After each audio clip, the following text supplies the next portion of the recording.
iSCSI. Okay? Next, remove if you want to delete something. Ngayon, wala pa naman target 1. As you can see dito, walang target na na-create, di ba? Okay, wala, di ba? So, no need to remove. So, wag nyo na i-run to.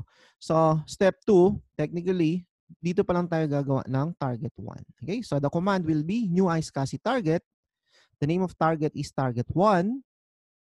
And then initiator ID. When you say initiator ID, ito yung magkakaroon ng access sa server natin. Okay, which is server 3. So that's, if you would like to have server 2, ganun lang. Or server 4, ganun lang. Na? So for the time being, server 3, gagrant natin ng access. So, kag-create tayo ng... okay, so let's run. Tapos na. So meron na tayong target. Anong pangalan ng target? As you can see, merong target IQN.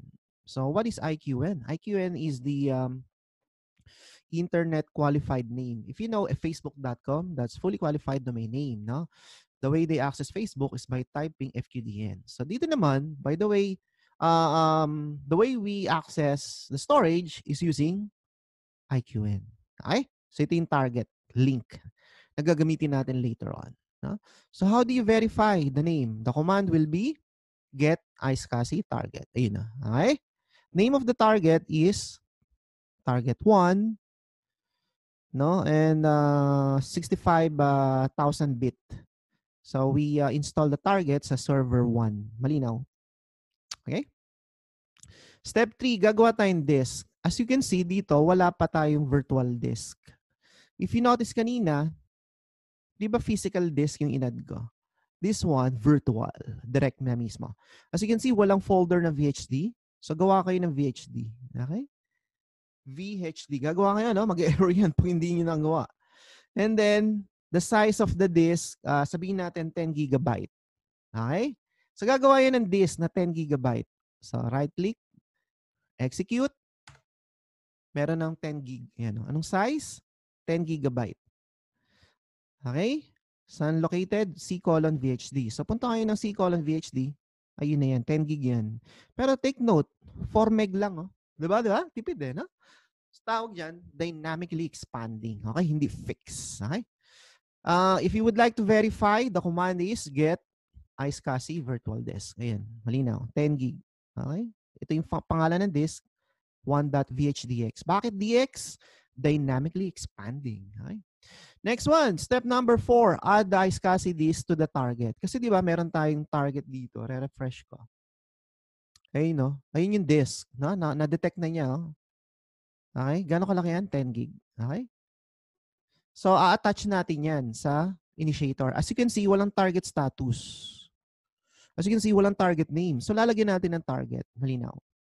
And who can connect? Initiator tawag doon. Target name, siya yung may storage. Initiator, siya yung gustong kumuha ng disk. No? So, the command is add iSCSI virtual disk target mapping. Okay? Target name is target 1. Okay? Then, sino yung disk na kukunin natin? Si number 1. Okay? Run. Okay, connected na siya. Parang walang kwenta lang, no? So, re-refresh natin. Refresh. Yun, no? Nakita nyo? Target name, target 1, target status, not connected, initiator, server 3. So, that means server 3 lang pwede makaka-access ng 10 GB external storage. Okay? Next, connect to server 3. Ko-connect tayo sa target. Okay? So, pupunta ako ng server 3. Either I go via dito, no? 'Di ba meron akong server 3, yan, no? Server 3, no?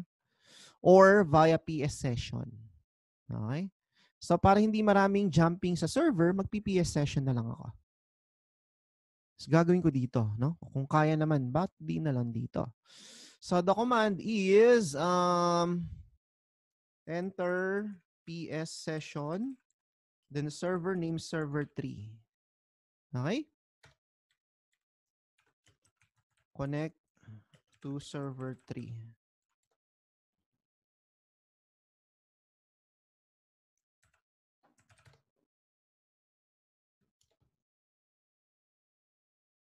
Pasok. So pag tinype ko hostname, I'm inside server 3. Ay, nasa server 3 na ako. And then start the service iSCSI para mag-start. Okay, pakita ko demo ko. Sige, mano-mano. Ito yung server 3. Rarun ko yung server manager. Okay. So if I click tools, you can see iSCSI initiator. Ayun na. But it's not running. So pag kinlik ko yan, sabi, Microsoft iSCSI service not running, the service required to be started. No? So ignore ko, no?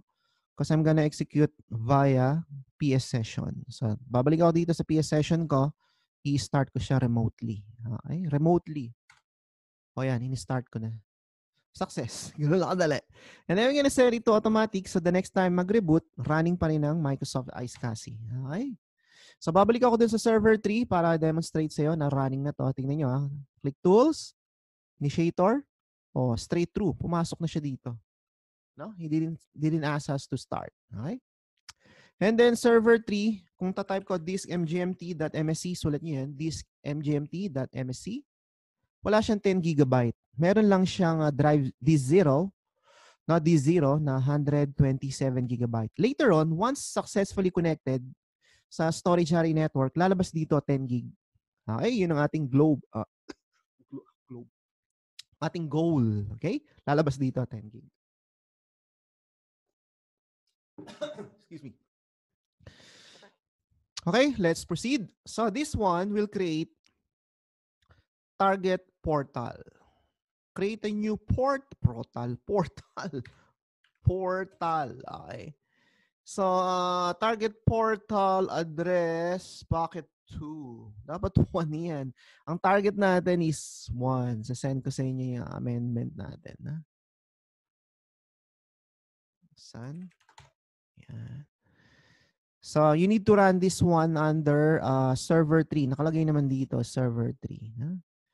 And then, get iSCSI. Sige, execute na nga natin to doon para hindi na kayo malito. So, you can copy the whole code. Then, punta tayo sa server 3. Ko-close ko siya so I can adjust the size.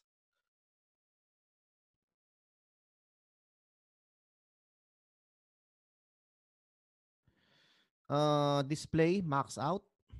Then save, connect. Okay, yan na. Server 3.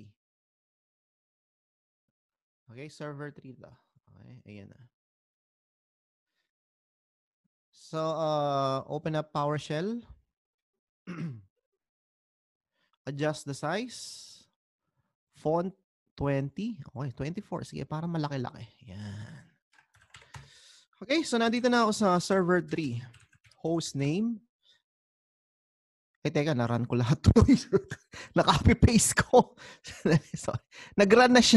Ulitin ko. Don't worry. Tuloy ko na nga. Yes, no?